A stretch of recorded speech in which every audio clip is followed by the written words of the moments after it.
Sir चांदोडला येण्याचा पक्षप्रवेश सोहळा की अजून काही? चांदोडमध्ये यासाठी झालेलं आहे की आपल्याला नरेंद्र मोदी यांनी पहिल्यांदा राज्यावर घेतलेला आहे. सगळ्या महाराष्ट्रामध्ये देशाच्या लोकांमध्ये उत्साह आहे की दुसऱ्या वेळेला रिपब्लिकन पक्षाला ही संधी मिळालेली आहे. नरेंद्र मोदींच्या सरकारमध्ये आपण असताना हे सरकार विकासाच्या दिशेने पुढे चाललेलं आहे. सर्व जाती धर्माच्या लोकांना घेऊन पुढे चाललेलं आहे आणि विकास म्हणजे या देशात 140 कोटी लोकांना हिंदू असेल, मुस्लिम असेल, शीख असेल, जैन असेल, बुद्धिस्ट असेल, कुठल्याही जाती धर्माच्या माणसाला न्याय देण्याची आमच्या सरकारची भूमिका आहे. नरेंद्र मोदींच्या नेत्याने विश्वास म्हणणं आहे रिपब्लिकन पक्षाला इंडिया संधी मिळालेली आहे आणि तिसऱ्यांदा मला त्यांच्या मंत्रिमंडळामध्ये संधी मिळालेली आहे.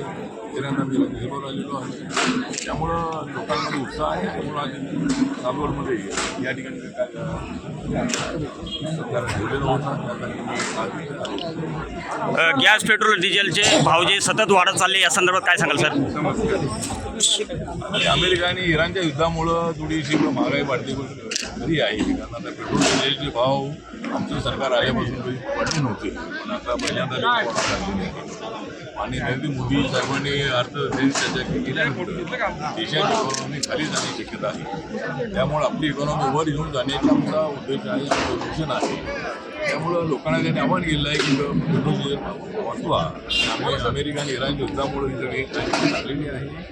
आता पेट्रोल डिझेलचे भाव वाढले की सगळे ऑटो रिक्षाचे भाव, टॅक्सीचे भाव, भाज्यांचे भाव आणि